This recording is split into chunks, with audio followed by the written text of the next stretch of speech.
And now a moment in Wisconsin.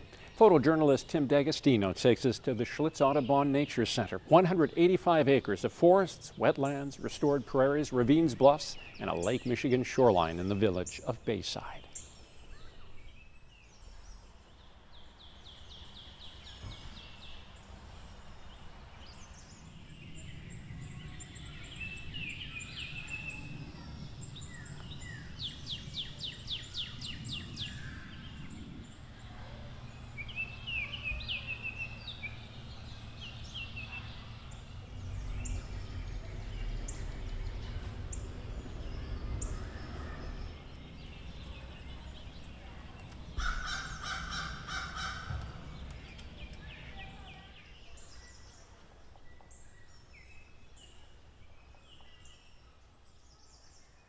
Thanks for watching this CBS 58 Sunday Morning Story. Subscribe here and make sure to tune in to CBS 58 every Sunday morning to see more uplifting stories like this.